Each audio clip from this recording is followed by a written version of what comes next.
क'क्राझार बिजिरसालिया सासे दायनिगिरिखौ 25 बोसोरनि थाखाय जोबथेसालिनि साजा होबाय। बेनि सायावबो सावरायगोन आरो लोगोसे जोंहा माखासे आपडेट दङ। माखासे आपडेटखौ फोसावग्रोनि। जोंहा मोनसे गोजोनथाव खौरां सफैदों। जाय बिथांमोना भुटान बेरायनो मोजां मोनो बिथांमोननि थाखाय जोबोर मोजां खौरां। जोंहा क'क्राझारनिफ्राय गेलेमफु फारसे रेल लामा जासिगोन बा रेलगारि खारसिगोन आरो बेखौ बानायनो थाखाय बे प्रजेक्टखौ बानायनो थाखाय भारत सोरखार आरो भुटान सोरखारजों सावरायगासिनो दं होननानै मिथिनो मोननाय जादों। जोबोर मोजां जागोन। जोंनि भुटाननिफ्राय माल लाबलाय लांलाय आरो इन्डियानिफ्राय माल लांलाय लाबलाय बे जोबोर मोजां फेसिलिटि जागोन। बेनिखायनो बे थांखिखौ लानाय जादों आरो बे थांखिखौ लाखांनानै थाबैनो बे खामानिखौ मावफुंसिगोन होननानै मिथिनो मोननाय जादों।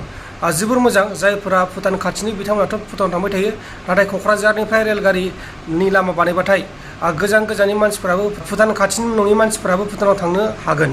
जोंहा नेक्स्ट आपडेटआनो जाहैबाय आरोबाव सासे माला सिखावग्रा सिखावखौ पुलिसा गुलि गावदों। गुवाहाटी नोगोरमानि सिङाव थानाय नारेंगी ओनसोलाव आइजोफोरनि गोदोनानिफ्राय माला सिख'नानै लाना खारग्रा सिखावखौ पुलिसा एरेस्ट खालामखांनायनि उनाव सिखावआ पुलिसनि आखाइनिफ्राय खारखोमानो नागिरदोंमोन।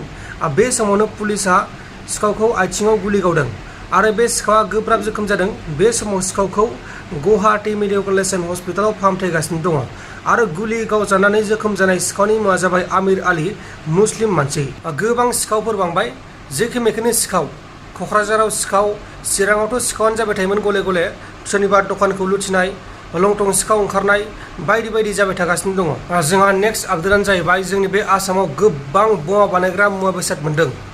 जेरै बमा बानायग्रायाव बाहायग्रा मुवा बेसाद बेखौ मोन्दों। काछार डिस्ट्रिक्टनि रानीखाट बाजार ओनसोलनिफ्राय बे बमाखौ रौनिया हानजा आरो पुलिसा गोख्रों सिग्रोमनानै बोखांनो हादों।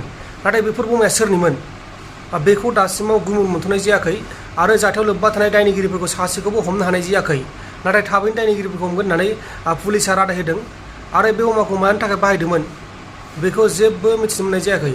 ना बे बमाखौ मणिपुरावसो लांनो नागिरदोंमोन, ना बबावबासो दोननो नागिरदोंमोन, ना हाग्रायावसो लांनो नागिरदोंमोन बेखौ जेबो मिथिनो मोननाय जायाखै। दा बे जाथायनि सायाव नायबिजिरनाय सोलिगासिनो दङ आरो बे बमाखौ उदखारिफोरनि होननानै सन्देह खालामनाय जादों। जोंहा लास्ट आपडेटआनो जाहैबाय जोंहा क'क्राझारनि बिजिरसालिया नारायण दे मुंनि सासे जिनाहारि खालामग्रा दायनिगिरि दुथां सुबुंखौ 25 बोसोरनि थाखाय जोबथेसालिनि साजा फोसावबाय आरो लोगोसे 20,000 रांनि जुरिमानाबो फोनांबाय। जोबोर मोजां। जायफोरा जिनाहारि खालामदों बिसोरखौथ' फासिसो होनांगौ आंनि बायदिबाथ'। बेबायदि जोबथेसालियाव दोनबाय थानानै जेबो जाया आंनि बायदिबा जायो। आंनि माने पार्सनेल आरोना बियो।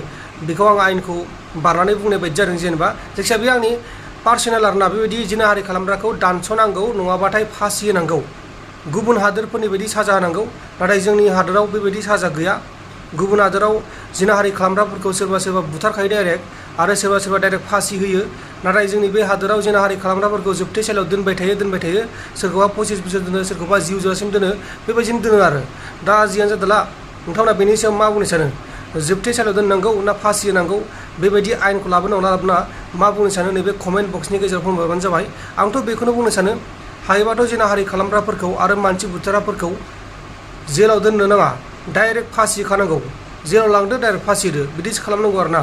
दा जियानो जादोला लोगोफोर आं बेखौनो बुंबाय। अब्ला जायफोरा आंनि भिडिअखौ मोजां मोनदों भिडिअखौ लाइक खालाम आरो जुदि चेनेलाव गोदान फैदोंबा चेनेलखौ साबस्क्राइब खालाम। बेखिनियानोमोन। गोजोन्थों। एसेनोसै। जय बर' हारिनि। দেব কোচর আদালতে এটা রায় দিয়ে এইটো স্পেশাল কেস নাম্বার 31/19 আৰু Gossaigaon PS case number 118/19 under section 6ত কনভিকশ্যন দিয়ে। আসামীজনৰ নাম হ'ল নাৰায়ণ দেৱ আৰু তেখেতক 25 বছৰৰ সশ্ৰম কাৰাদণ্ড লগতে 20,000 টকা জৰিমনা বিহে আৰু 20,000 টকা অনাদায়ে আকৌ 1 বছৰৰ সশ্ৰম কাৰাদণ্ড বিহে। ঘটনাটো এনেধৰণৰ আছিলে যে তেওঁ নিজৰ ৱাইফৰ পত্নীৰ ভাতিজী ছোৱালীক ঘৰত ৰাখিছিলে আৰু ঘৰত ৰাখি অবৈধ কামত লিপ্ত হৈছিলে আৰু এনেকৈ গৰ্ভৱতী হৈছিলে আৰু এটা পিছত বাচ্চাও এজন জন্ম হৈছিলে আৰু এইটো আজি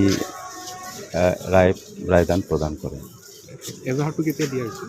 এজাহাৰটো দিয়া হৈছিলে 2019 চনতে দিয়া হৈছিলে, যেটো গোসাইগাঁও পিএস কেছ নাম্বাৰ 118/19 আৰু আজি জাজমেণ্টটো আণ্ডাৰ সেকশন 6ত দিয়ে, কনভিকশ্যন দিয়ে। ঘৰতে থাকিছিল কাম কৰাৰ বাবে বা এনে দেখা শুনা ল'ৰা ছোৱালী দেখা শুনাৰ কাৰণে ৰাখিছিল আৰু তেনেকৈয়ে ঘটনাটো সংঘটিত কৰিছিল। তেওঁৰ বয়স 45-46 ইয়াৰ্ছ। কি কাম কৰিছে মানুহজন? মানুহজন ব্যৱসায় কৰিছিল।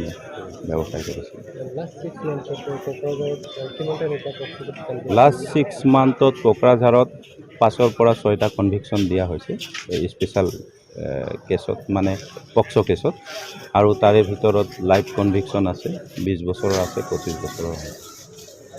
আৰু যাতে সমাজত এনেকুৱা এটা মেছেজ যায় যে এনেকুৱা কাম সংগঠিত কৰিলে দণ্ডনীয় হয়, সেইটো যাতে সমাজত মেছেজ যায়, আমাৰ এইটোৱে প্ৰচেষ্টা।